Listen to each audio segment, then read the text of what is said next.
triumph. I'm making a note here, huge success. Hey, I'm home, and I'm exhausted.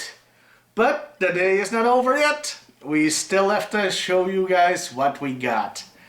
And normally I end the bits at the con with I bought all the things again, but honestly I didn't get that much this time. But still stuff worth talking about. So let's dig right in.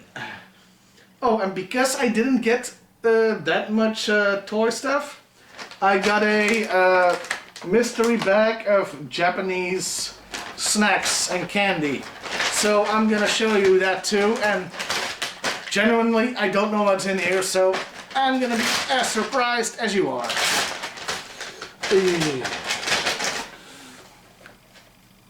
It's some kind of Pokemon box. I don't speak Japanese, I have no idea what's in here. It's food, it's got an expiration date, but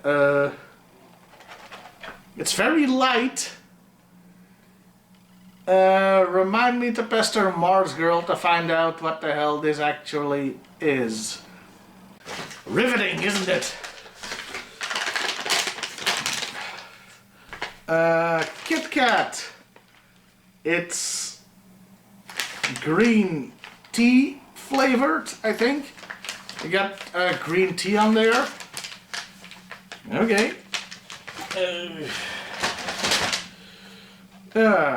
Mochi. Peach mochi. At least I know what this is. It's tasty.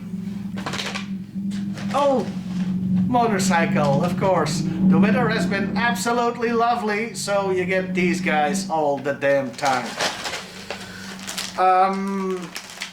Choco pie. Seems a bit...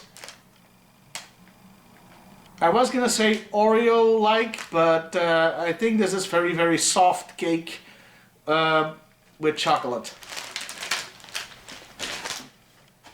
Oh dear. Pot noodle. Instant rice cake tteokbokki. So it's not noodle, it's something else. Well, I won't need to do any shopping for a while. This is... I have no freaking idea. Looks like hard candy. No, no. Yeah, it's quite...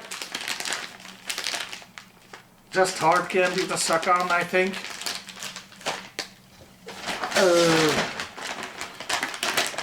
40th, I don't know. I don't speak Japanese or Korean or whatever.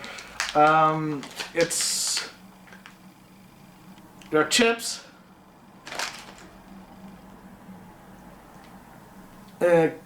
Caramucho, whatever that is.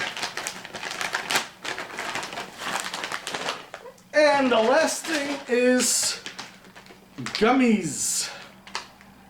Gummies. Yeah, they look like gummies, alright, in the shape of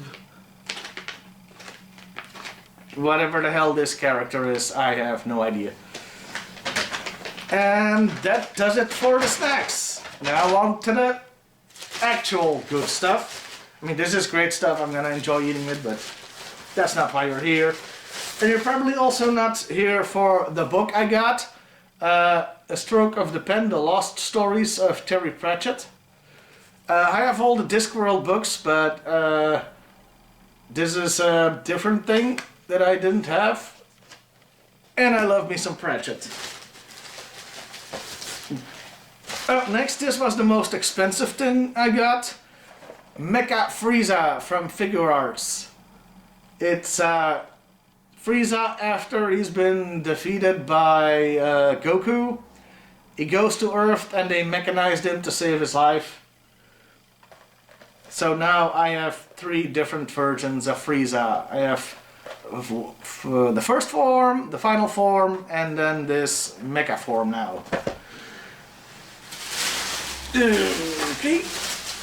I got some Super 7 stuff, really cheap. Shadow Weaver and She-Ra. These, you can still see the price, I think, $5 each. Which means they just wanted to get rid of them, because normally these go for a lot more. So, that's nice to have. G.I. Joe size, always nice. I don't know if that was on camera or not. Oh, what else? Don't know how clear this is. This is Mask. It's the race car with the green dudes. Not sure of the name, I have to look it up, but I had this as a kid and now I have it again. I can almost hear you saying, Timmer, did you like get any G.I. Joe stuff? Yes. I got Classified Roadblock in his version 2-ish looks. And Classified Crimson Bat. I don't know why they don't call it Inferno Bat, but I think Inferno Bat has to be translucent. This is just red.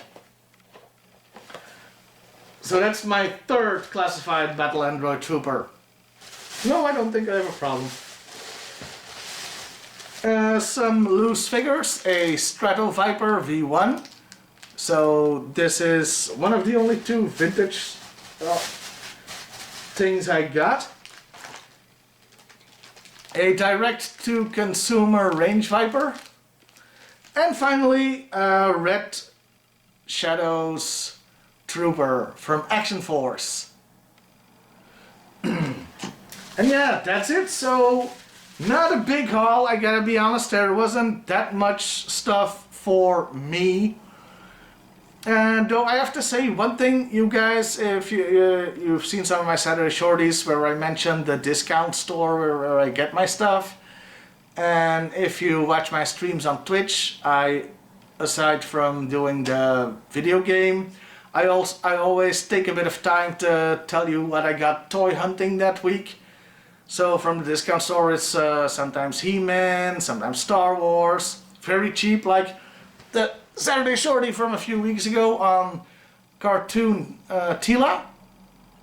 Yeah, well, guess what? All that stuff that I could find at the discount store was also there at the convention. For at least double and often 3 times the price.